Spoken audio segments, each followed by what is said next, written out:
Assalamualaikum warahmatullahi wabarakatuh. Alhamdulillah, kali ini kita akan silaturahmi ke tempat saudara kita Bapak Ajum yang mana tinggal di Tajur Halang, Kecamatan Ciceruk, Bogor. Kita berangkat bersama Bapak Samsudin dan keluarga dan Kang Agus dan yang lainnya.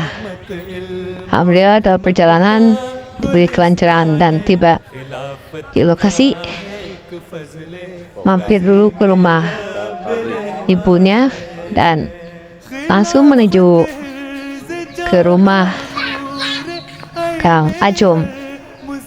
Dan alhamdulillah juga dalam kita di perjalanan disambut oleh teman Kang Ajum, yaitu saudara Cecep yang sudah berada di rumah Kang Ajum. Yuk kita ikuti perjalanan selanjutnya. Situasi medan yang cukup lumayan, kalau turun hujan akan licin karena tanah merah. Alhamdulillah juga kita sampai ke lokasi di mana tinggal keluarga Kang Ajum dan temannya Kang Cecep.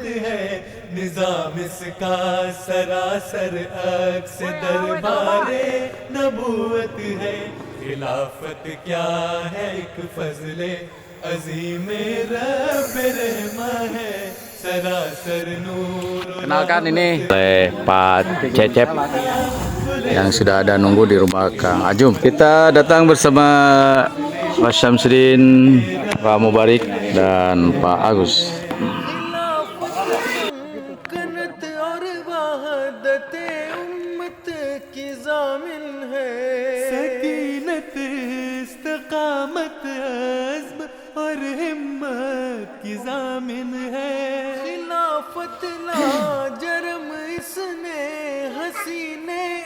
Warahmatullahi wabarakatuh.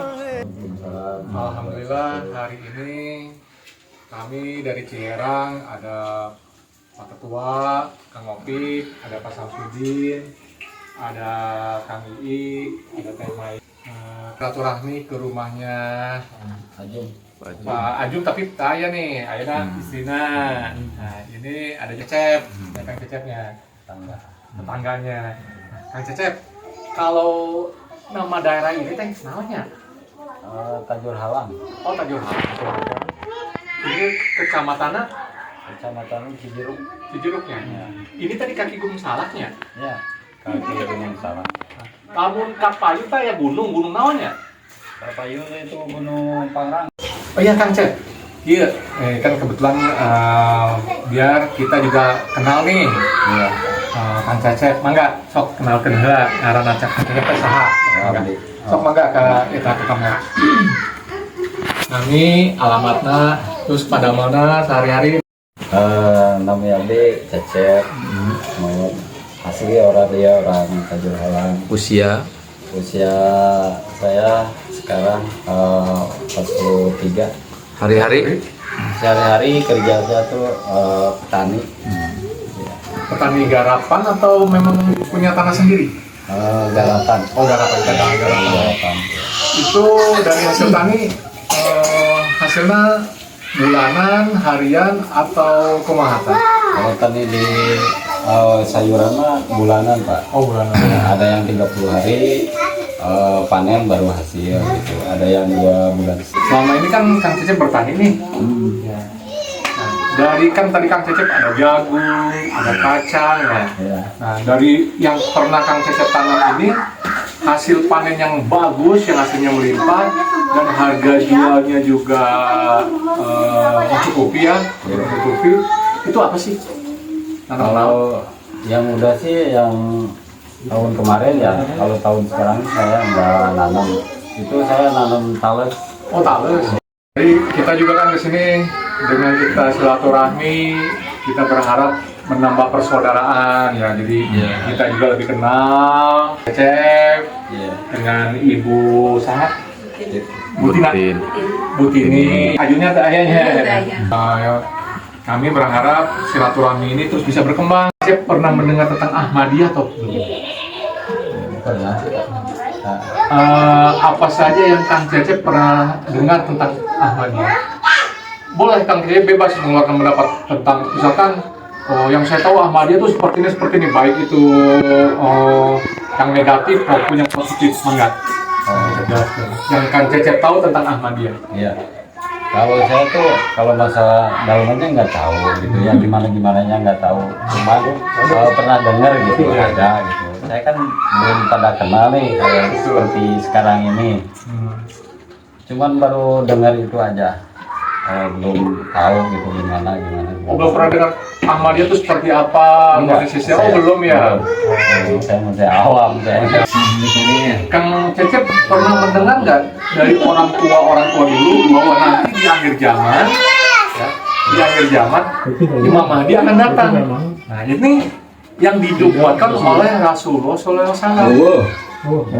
Pernah dengar? Nah, jadi bedanya Ahmadiyah dengan Islam pada umumnya, tapi secara umum sama, rukun Islam rukun imannya sama. Ya kita membaca syahadat sama, asyhadu alla ilaha illallah wa asyhadu anna muhammadar rasulullah, itu syahadatnya. Salatnya sami 5 waktunya.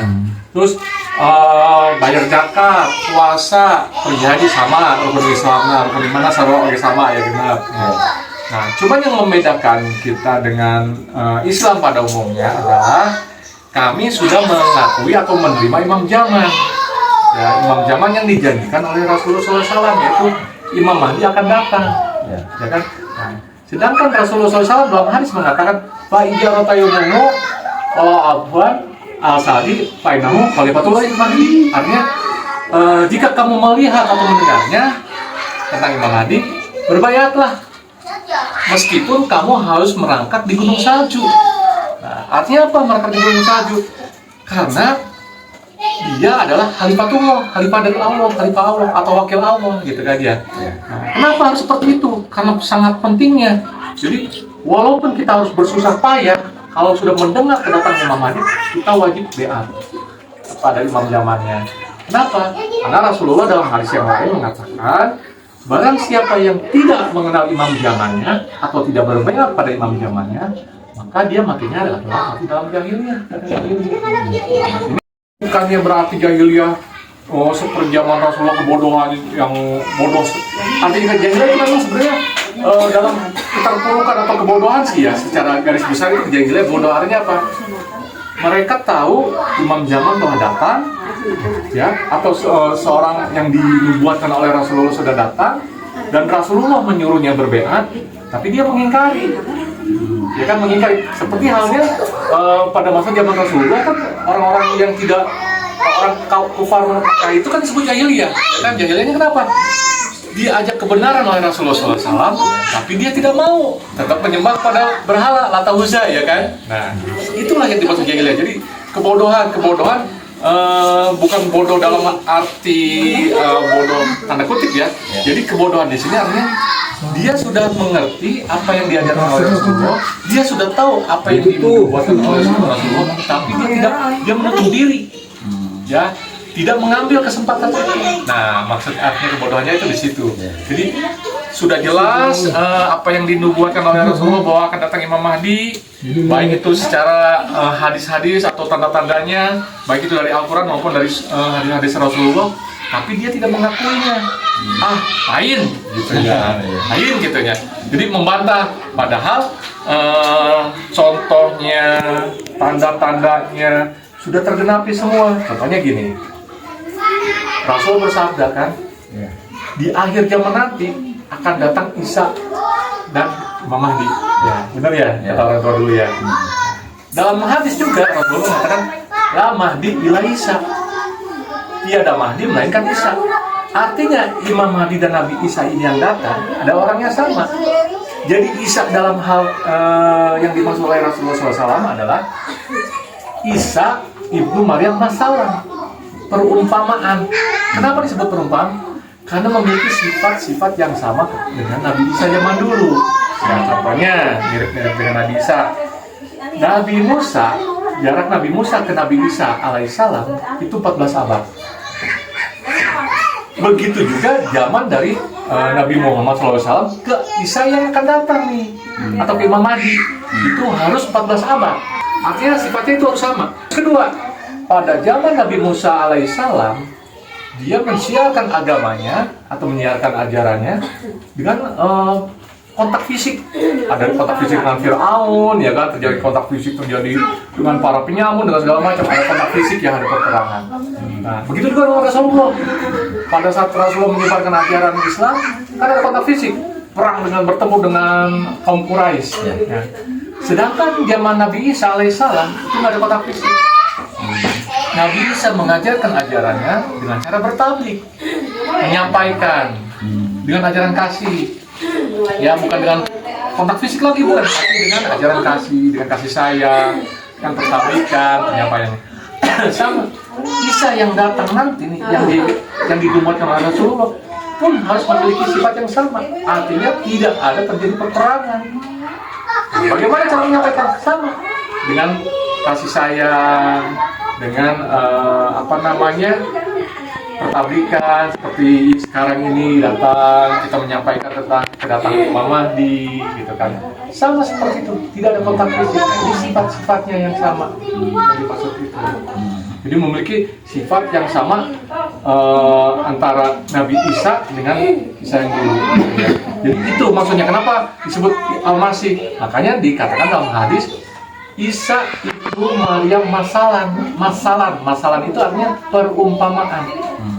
Yang hanya perumpamaan. Jadi bukan Isa yang dulu, karena Nabi Isa yang dulu udah wafat. Tahu nggak Nabi Isa udah wafat? Tahu. Nah, buktinya apa? Kita boleh merujuk kepada ayat Al-Quran. Penjelasan Kang Agus yang tadi pemaparannya, kira-kira Kang Cecep untuk ngerti atau kurang paham, sok mangga. Ini mah buat ini aja, koreksi diri pribadi gitu. Enggak Pak, itu cukup lah. Jadi saya juga paham. Alhamdulillah kalau udah cukup. Tuan rumah Kang Ajum, sehat selalu. Alhamdulillah. Kang, saya kan ini orang awam ya. Jadi kalau denger sih udah gitu ya, sering dengar gitu dari teman-teman juga gitu. Cuman saya kan orang awam, jadi saya nggak tahu Ahmadiyah itu seperti apa sih Pak. Jadi gini, Ahmadiyah itu organisasi, sama organisasi seperti organisasi lainnya seperti NU, Muhammadiyah, itu ya, seperti Persis, ya, itu sama sebenarnya.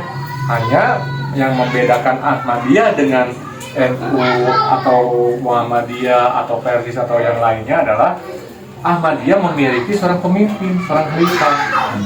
Ya, sudah memiliki seorang khalifah, di mana pada saat khalifah berbicara A, maka sampai ke bawah seluruh anggotanya di seluruh dunia itu akan mengatakan A. Ya, bedanya di situ, satu komando. Ya, Ahmadiyah ini apapun yang udah turun dari keputusan dari khalifah, mau di cabang mana aja, mau di negara mana aja, insya Allah pasti akan sama. Ya. Kang Cecep yang ditanyakan ke Kang Agus mengenai hal-hal lain tidak ada? Baik, setelah kita bincang-bincang Kang Cecep dan Kang Agus, mungkin pemaparannya cukup panjang, jelas. Mudah-mudahan Kang Cecep mengerti ya tentang ajaran Ahmadiyah itu apa. Tadi udah dari garis besarnya udah dijelaskan oleh Kang Agus. Mudah-mudahan kedepannya Kang Cecep lebih istilahnya memperluas wawasan tentang Islam itu rilatal lil alamin, pokoknya banyak lah. Mudah-mudahan dari pemaparan Kang Agus, Kang Cecep memahami ya. Jazakumullah hasanul jazaa. Ahmadiyah Indonesia ini berbadan hukum, kita mah resmi ya. Tuh, terdaftar di keputusan Menteri Kehakiman RI nomor JA 5.5/23/13 tanggal 13 Maret 1953. Resmi terdaftar di semua sebelum diumumkan. Ahmadiyah masuk ke Indonesia itu tahun 1925. Ini instruksi Khalifatul Masih yang kelima nih, Khalifah pemimpin yang sekarang ya. Seperti tadi saya bilang kan, kita punya Khalifah, satu komando, beliau bicara A, semua seluruh dunia akan bicara A. Nah, ini instruksi Hajat Khalifatul Masih kelima, Ayadallahu Ta'ala binasir aziz, berupa amalan bagi para anggota jemaat Ahmadiyah Indonesia. Nah, ini khusus untuk yang di Indonesia. Dalam rangka memperingati 100 tahun. Nah, Jemaat Ahmadiyah di Indonesia tuh hampir 100 tahun, nanti tahun 2025. 100 tahun ya. Yaitu pertama, dawam sholat berjamaah. Nah, kita diharuskan sholat berjamaah nih di masjid. Kemudian dawam membaca Al-Quran. Nah, kita harus rutin membaca Al-Quran tuh tiap hari. Ya. Terus dawam membaca sholawat Nabi Sallallahu Alaihi Wasallam. Nah, sholawat kan Allahumma sholli ala sayyidina Muhammad. Jadi bohong kalau katakan bahwa orang Ahmadiyah kita fungsinya bukan Quran, bohong tak orang Al-Quran. Terus bahwa nabinya bukan Rasulullah SAW, bohong orang di sini. Mau baca sholawat Nabi SAW kan. Terus kemudian yang keempat, menjalin ikatan yang kuat dengan khilafah, dengan khalifah, yaitu dengan cara berkirim surat. Silaturahmi ke rumah Kang Ajum dan keluarga dengan tujuan silaturahmi dan kunjungan ke daerah Tajur Halang. Kita akan memperkenalkan diri. Pak Sam, mangga memperkenalkan diri. Belum di sini kita bumbunya di Tajur Halang. Sok ada perkenalan lebih jauh, enggak? Hari ieu teh Kang Ajum teh adina Paksam atau adina Bumaya? Adina bumbunya tuh. Oh, adina kandung. Sames. Terus adina naon? Sadarek we. Oh, sadarek. Sadarek sadak. Di sini teh Kang Ajum udah berapa lama ya tinggal di dieu? Asli orang sini. Oh, asli lahir di dieu berarti. Ya. Oh, gitu. Hari kegiatan sehari-hari teh naonnya? Macam-macam ya mas.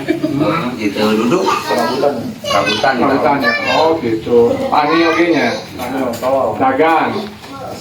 Sosoknya. Oh, jadi tetap diajak ke pasar Sudin, jadi Maya. Yuk, yuk kita ke rumah adik saya. Kita di Halang. Kita mah ikut aja kita diajak mainnya. Daripada bengong iman, makanya tuh diajak main ya. Ikutlah. Sekalian silaturahim. Oh, nah silaturahim. Kan silaturahim itu kan satu menambah rezeki, ya kan bener tuh. Kedua bikin awet muda, ketiga manjakan umur. Nah, enak tuh. Awet muda juga manjakan umur. Alhamdulillah. Sudah lu pagi dari orang.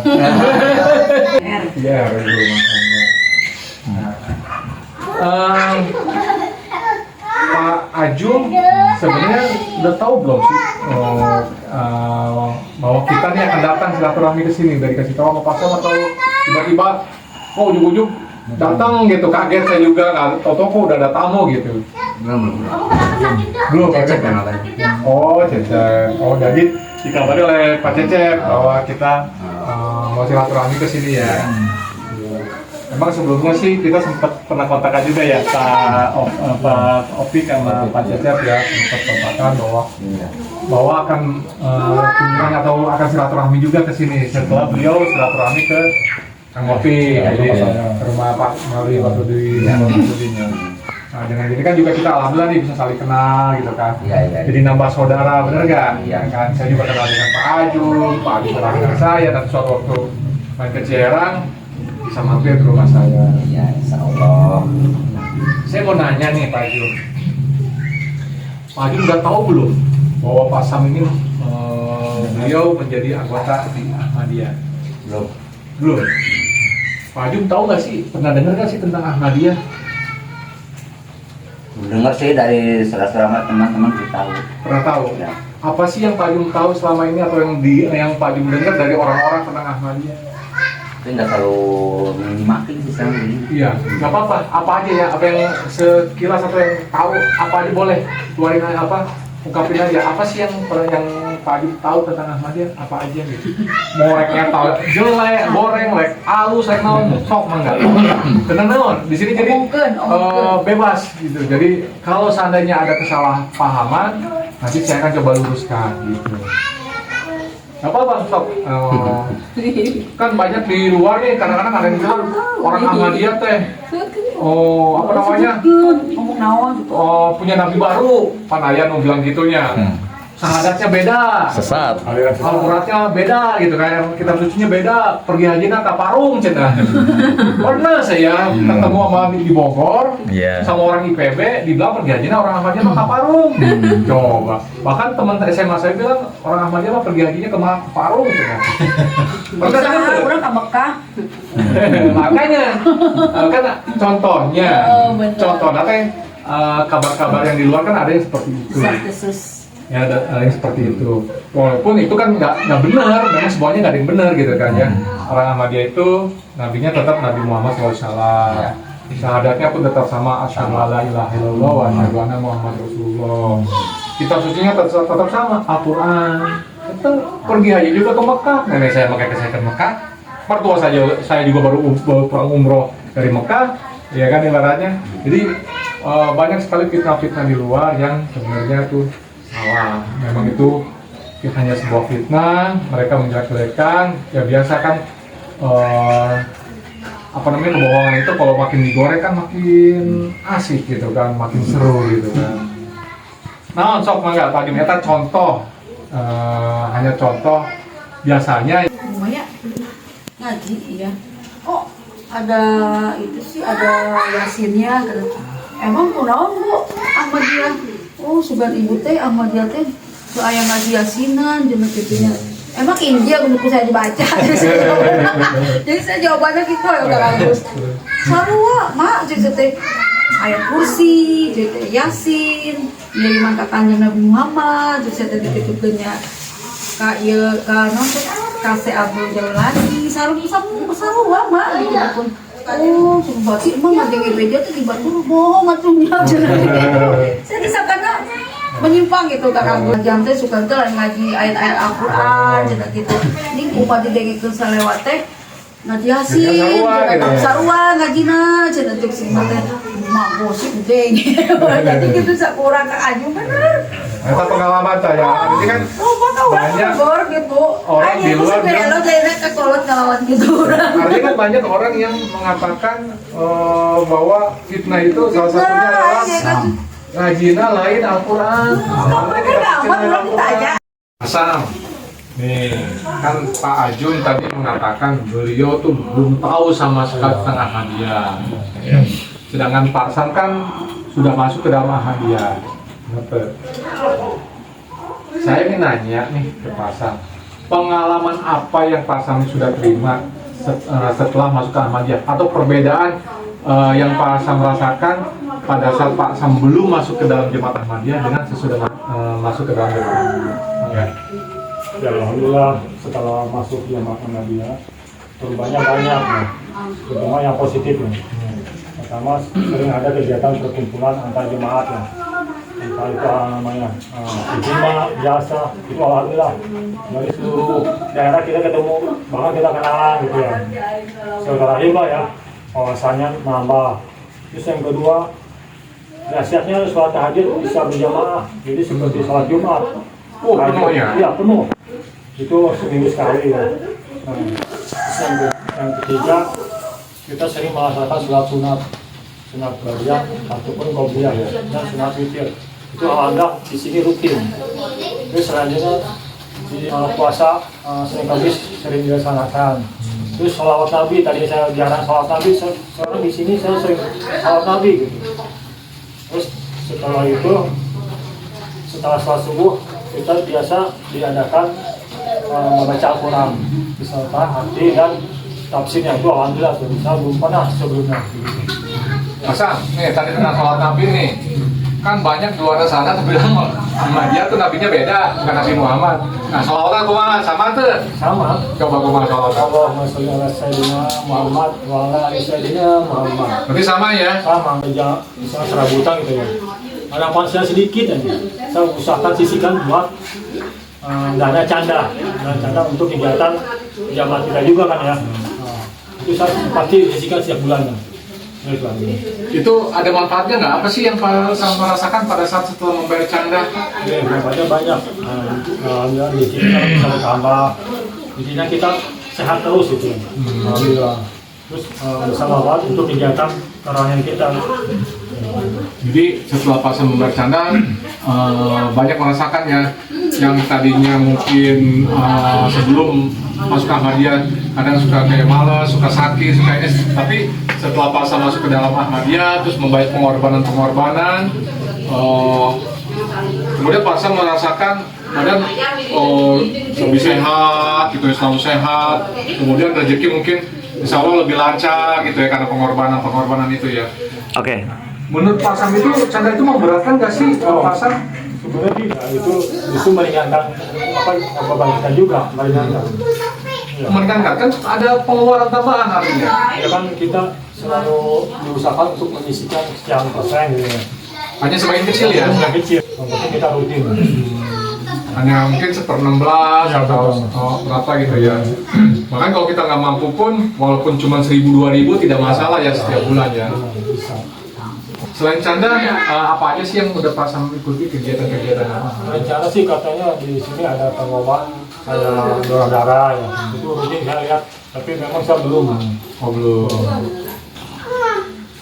Terus Pak Sam pernah dengar nggak bahwa di Jemaat Ahmadiyah pun ada yang namanya kita mendonorkan kornea mata?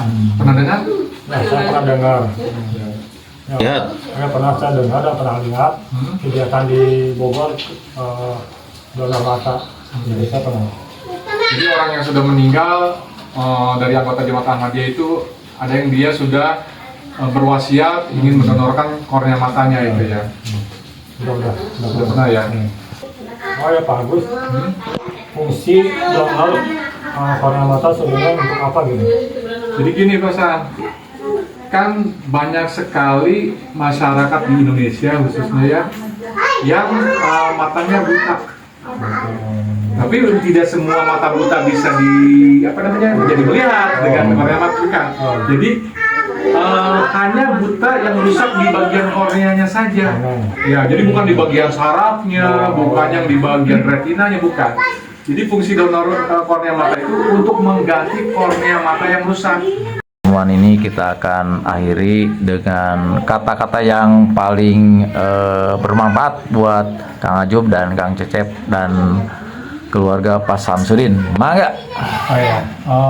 Mungkin saya hanya akan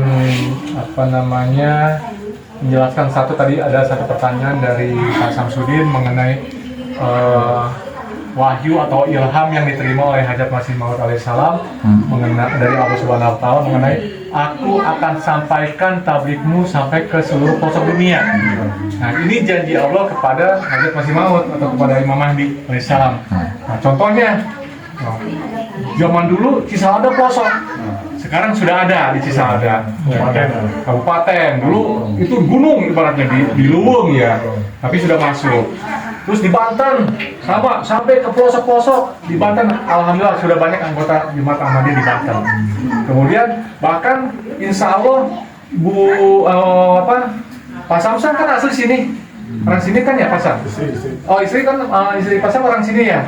Nah artinya kan Jemaat Ahmadiyah sudah sampai ke pelosok sini juga, pelosok Bogor ya, daerah Tajur Halang ya, ada pelosok nih.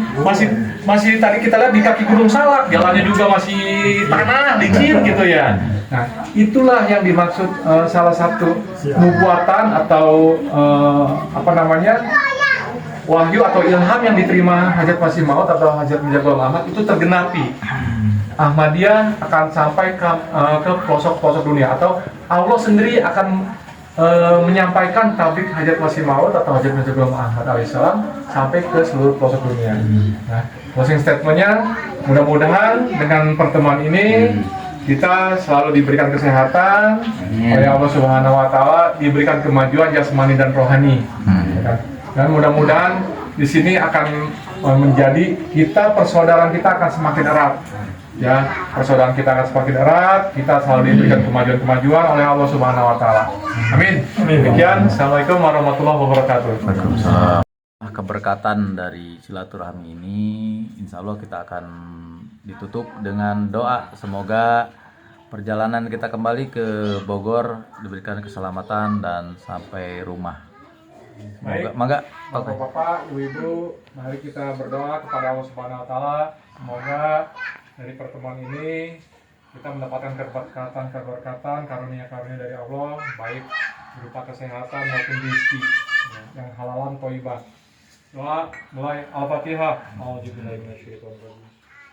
Amin. Enggak, sok. Ya, mubarak. Semoga diberikan Demikian acara silaturahmi ke rumah keluarga Kang Ajum dan Kang Cecep. Maka berakhirlah acara silaturahmi, ditutup dengan doa. Maka kita akan berpamitan untuk kembali ke rumah masing-masing. Jazakumullah, Assalamualaikum warahmatullahi wabarakatuh.